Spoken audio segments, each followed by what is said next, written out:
Hi team. If you have a problem with drinking, you know it. You already know. You know it, the people around you know it. The writing is on the wall. And it probably has been for some time. This is a fantastic place to start as we start looking forwards to a life of abstinence from alcohol. You have to start here. There's no confusion. There's no mystery, not really.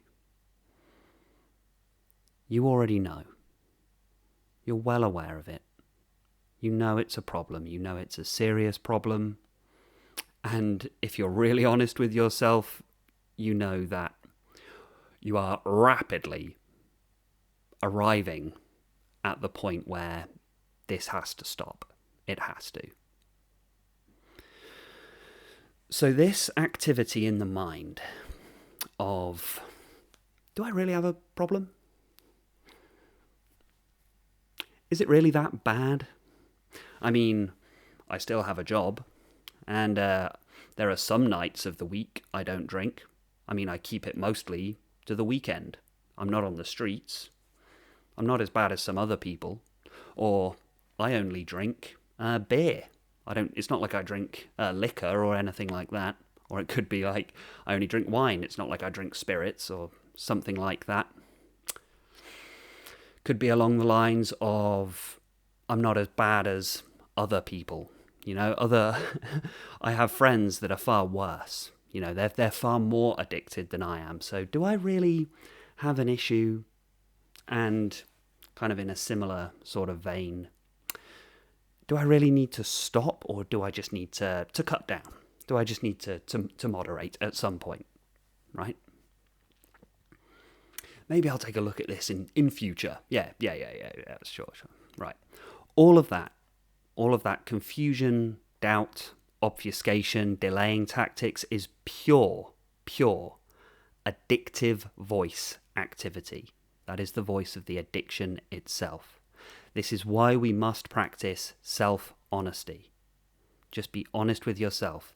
There is no doubt. There's no mystery. There's no confusion. You know you have a very serious issue. And it's got to stop. Now you can listen out for that voice. Now that you know that that's the addiction, that's the addictive voice talking, that's quite interesting, isn't it? What are those thoughts for you? Are they along the lines of maybe it's not that bad? Or a really dark one, maybe it's not that bad yet. Maybe I need to wait for it to get worse before I really sort this out. That's dark, right? It's common. It's a common sentiment of people who are addicted. I haven't bottomed out yet. Why on earth would you wait for that? It's not a good idea. That is not smart. That is not rational. And anything that is not smart and not rational is most likely the AV, the addictive voice. Which, by the way, comes from Addictive Voice Recognition Technique that is outlined in the book Rational Recovery by Jack Trimpey. I highly recommend you check it out if you are seeking permanent freedom, permanent abstinence from this terrible substance. And it works for all substances and activities, not just alcohol. Anything that you can get addicted to, the addiction works through this thing called the addictive voice, right? But today I wanted to focus primarily on recognizing. One, you already know you have a problem. There's no confusion. There's no doubt. And all of this chatter in the mind that takes the form of confusion and doubt is the addiction. Trying to delay.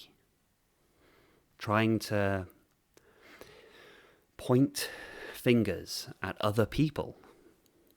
The one thing that addiction cannot stand is being seen clearly. The activity of the mind that is stemming from the addiction. It doesn't like being looked at directly. And one of the ways that it avoids being seen directly is by pointing fingers elsewhere, to divert, to misdirect. Misdirect onto others in order to minimize itself. Pretend it's not that bad, really. When you examine your own behaviors and your own destructive use of this substance, you know just how damaging it is. You know, it's like I say, the writing is on the wall. It's so obvious. It's destroying you. It's destroying your life. It's destroying your loved one's life. It's not good. You know, there is not a single area of your life that isn't affected by this. All right, so you know how bad it is. But the addictive voice wants to look at someone else who's worse and therefore minimize itself. Minimize the impact that it is having on your life. It's clever, subtle, sneaky, diverting. Other people are worse. That minimizes itself. Takes the spotlight off of it and puts it onto someone else. And it's that minimizing its own impact that is this kind of the creating a mystery about it, creating doubt. Am I really that bad? Do I really have a problem? I mean, you know, blah, blah, blah, but it's got to stop.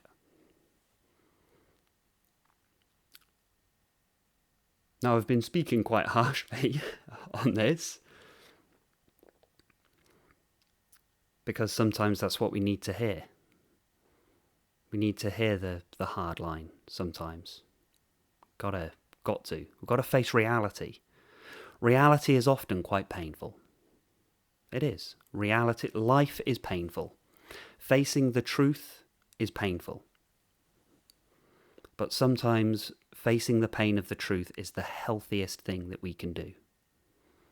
Not just in recovering from addiction, but in all areas of life. In work, in relationships, in family, in social, everything. Face the pain of the truth. Face up to what you need to face up to. Face up to the reality of the situation. Because it's only by facing up to the reality of the situation that you can really see, what are we actually dealing with here? What are we actually dealing with here? It's that is the core principle that facilitated all of my transformation. It was just a willingness to face the pain of reality. Because facing the pain of reality burns away all delusions. All of them. So in my losing weight, in my recovery from obesity, my recovery from addiction, I've been sober for many years now using AVRT. My recovery from anxiety and depression, committing to my meditation, my spiritual practice as well, all of it is facilitated by the willingness to face the pain of the truth. If you're willing to face the pain of the truth, you become unstoppable. That's where your true strength lies, your true courage. That's where it comes from.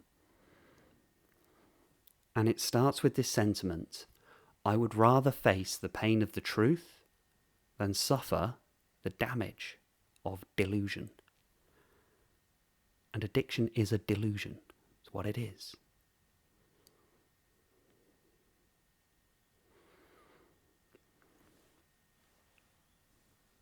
A lot of this can be quite hard to hear, I know.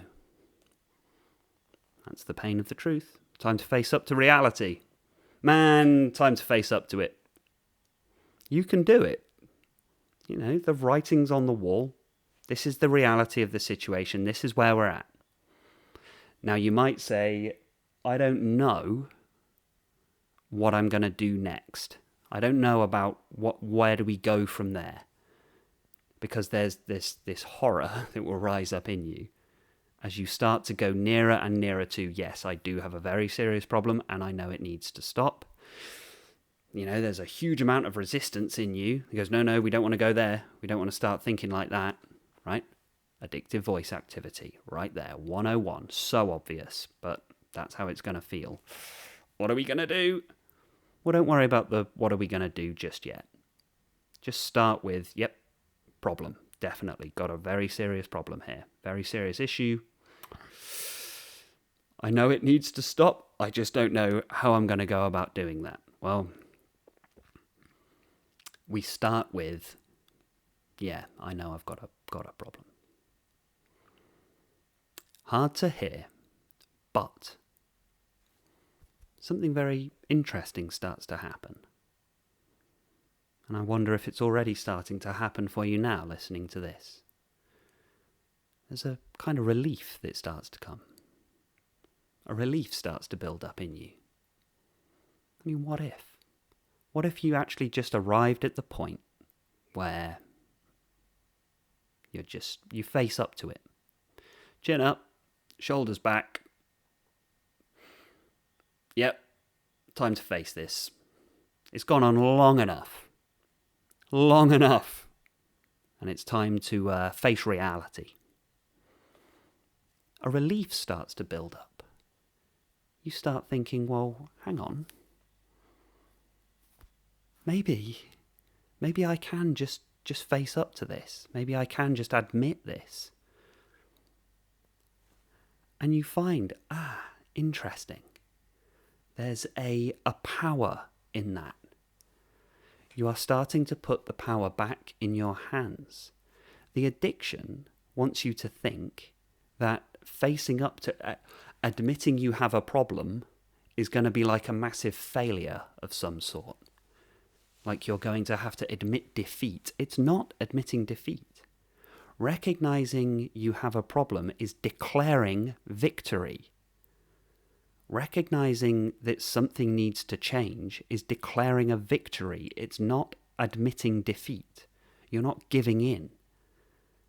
You're growing in your strength. You're growing in courage. You're growing in your self-respect, self-worth, self-confidence. You're growing in that to say, yes, this is a problem, and I choose to rectify it. I choose to sort this out. Say to yourself, I don't want to live like this anymore. Something has to change. It's declaring a massive victory by doing this. I found it to be a huge relief in all areas where I changed and transformed. It was each time, it was painful to recognize just the severity of just how bad things were, and they were real bad in all areas that I transformed in. My health was shot. My life was in pieces, right? It was rough.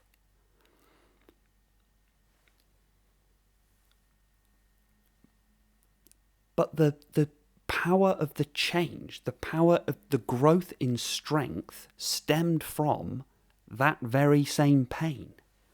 That's where the transmutation happens, the transformation. So the relief comes from recognizing you have the power to change. If you've got yourself in this mess, you can get yourself out of it.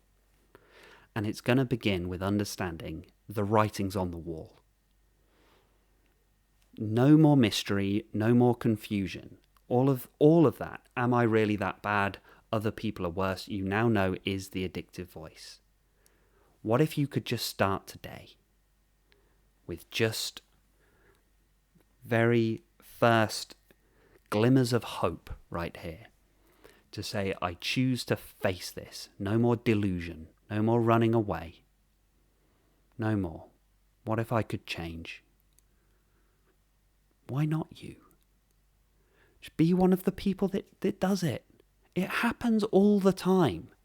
It happens every day. People decide to leave their addictions behind. It happens every day. You just don't see it at the moment because that's not where you're choosing to look. You're choosing to look in the direction of addiction currently, but that's the addictive voice trying to keep you locked in to this pattern of behavior. It can stop. You already know, right? You know it. Everyone else knows it. And your addiction really doesn't want to hear that. Your addictive voice wants to think that you're managing to hide it really well from everyone around you. Nah, you're not. Everybody knows. Terrifying, I know, but it's terrifying to your addictive voice. It's not terrifying to you. You, the real you, the true you, you're glad to be looking at this directly now. I think you can do it. Scratch that. I know you can do it. How do I know? Because I did it. And I was in exactly the same place. For years, I was trying to say, it's not that bad. We're looking at 30 cans of cider a day, drinking on waking up, losing jobs, losing girlfriends, in and out of A&E. And I was still able to delude myself into thinking, it's not that bad. I don't really have a problem. Come off it. That shows you the power of delusion. I know firsthand just how delusional it's possible to be in this life. And delusion is the root cause of a vast amount of human suffering. And things changed for me when I started to realize that I would rather face the pain of the truth than suffer the damage of delusion.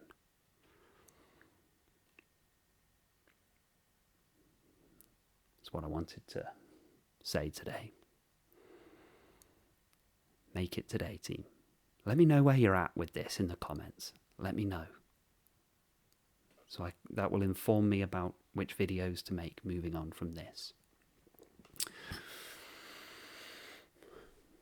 For more on this, you can check out my new book called You Can Stop Drinking Now.